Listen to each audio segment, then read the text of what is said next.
Hello everyone. आज मैं एक बहुत ही सेंसिटिव मुद्दे पर बात करना चाहूँगी, सेक्सुअल ऑफेंस।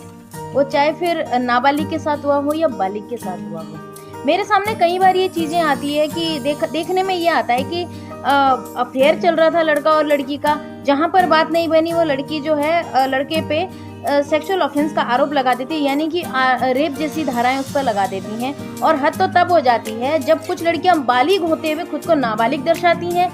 नाबालिग दर्शाने के बाद जो है अपने बॉयफ्रेंड पर वो सेक्सुअल ऑफेंस लगा देती है। उसमें पोक्सो जैसी भी गंभीर धाराएं लग जाती है। और पोक्सो जैसे मामलों में अगर एक उसमें धारा होती है 5/6, एक 3/4 होती है, 5/6 जो धारा होती है उसमें 20 साल की सजा है। भले लड़के ने कुछ किया है या नहीं किया, कोर्ट में ये साबित करना बहुत मुश्किल हो जाता है कि इस लड़के ने ये अपराध किया है या नहीं किया है। क्योंकि भाई सीधी सी बात है, कोर्ट की नज़र में तो आप विक्टिम हो, आप पीड़ित हो और आपसे ज़्यादा सवाल भी नहीं कर सकते, क्योंकि आप तो जो कोर्ट के अंदर जो बेचारे होकर के आए हैं और आपको सामने वाले ने आपके साथ मॉलेस्ट किया है या फिर रेप किया है आपके साथ, ये सारी चीज़ें की है। और जो उसमें एक्यूज होता है उसकी इतनी नहीं सुनी जाती जितनी कि विक्टिम की सुनी जाती है।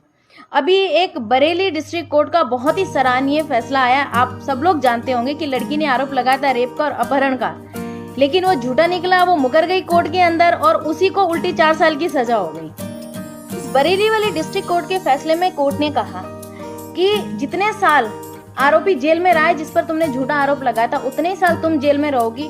और जितने साल वो जेल में रहा, वो बाहर होता तो काम करता, दिहाड़ी मजदूरी करता या जो भी वो काम करता, पर डे के हिसाब से 5,88,000 रुपए तुम उसको जुर्माना दोगे।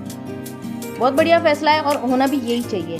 ये जो लड़कियां आ जाती हैं ना, मेरे साथ रेप हो गया, मेरे साथ छेड़छाड़ हो गई, और झूठे मुकदमे अपने बॉयफ्रेंड्स पर जो लगा देती हैं या उनके माता पिता ऐसी हरकत कर देते हैं, उन लोगों पर भी इस तरीके से होना चाहिए। मेरे हिसाब से अगर कोई व्यक्ति कहता है कि मेरी बेटी नाबालिग है, एक रिपोर्ट दर्ज करा दी और वो रिपोर्ट झूठी निकले, अगर कोई भी व्यक्ति बरी हो जाए तो उस पिता पर वो आरोप दोबारा वापस लगना चाहिए कि तुमने झूठा मुकदमा किया। तो जितने दिन एक्यूज जेल के अंदर रहता है उतने ही दिन उसका बाप जो रिपोर्ट लिखाता है उसकी माँ, वो भी जेल में रहने चाहिए और जुर्माना साथ में देना चाहिए। हर केस में ये होना चाहिए। तो लड़कियों सुधर जाओ, अभी भी कह रही हूँ मैं, ओपन चैलेंज कर रही हूँ तुम लोगों को इस बात को लेकर के कि अगर आगे से झूठे आरोप लगाने कोर्ट में आई ना, तो हो सकता है कि आगे चल के शायद तुम लोगों की अब खैर नहीं है। पहले तुम अफेयर करोगे, घूमोगे फिरोगे, आई लव यू बाबू, सोना, ये सब करोगे, और जहां तुम्हारी बात बिगड़ी वहां रेप का आरोप लगा। अपनी मर्जी से लड़के के साथ जा रही हैं, अपनी मर्जी से घूम रही है, अपने मर्जी से फिजिकल रिलेशन बना रही हैं, सब कुछ अपनी मर्जी से कर रही हैं, और जहां पर बात थोड़ी टेढ़ी मेढ़ी हो गई वहां रेप की धारा।